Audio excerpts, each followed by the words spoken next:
I want to talk about Narisco Barranca. Narisco Barranca is the father of that young man there, and he's there with his three sons. His three sons, unbeknown to the ICE agents who put a beat down on this guy, are Marines. And Chris, could you play that video for us, please? I want to show you the video of this gentleman getting treated like a common, not even common, like a murderer, like a rapist, like a killer. And all he was doing was cutting the lawn, doing the gardening at I forgot what store it was at, but he was doing his job. And then you got these guys who are not identifying themselves, running up on people, beating people up. And let me show you what these guys did to this father of three Marines.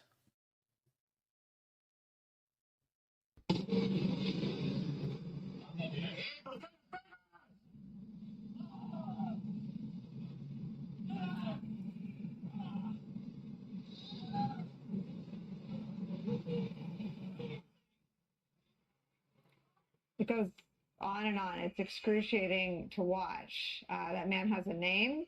His name is Narciso Barranco. One of his sons, Alejandro, told the Orange County Register that his dad, who was just beaten and arrested and put in the back of that car, has no criminal record.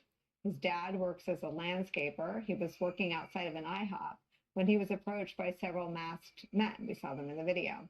He was terrified, according to his son, so he began to run toward his truck to grab his ID before those men that you saw in the video threw him to the ground. The LA Times adds this reporting that Barranco was then, quote, pepper sprayed and beaten, and that his shoulder was dislocated. After speaking with him Sunday at about 6 p.m., his son, Alejandro, said his father had not received medical treatment, food, or water after more than 24 hours in a detention facility in Los Angeles. Quote, I don't think it was just. I don't think it was fair, he said of the use of force against his father. Quote, I don't think they need 4 200-pound plus guys to hold down a 5'6" or 5'7", 150-pound guy. At this point, what's going on is they're just plain and simply being bullies. But this is a perfect example of what's wrong with the policy with ICE, with DHS, with the federal government right now. They're attacking a man who has three, not one, not two, but count them, three sons, whether formerly or currently in the Marines. So now we're coming to a point in America's history where you have young men enlisting, thinking, no, they're doing the right thing. They're going to go for the United States. They're fighting for their country, but this is how their country's repaying them.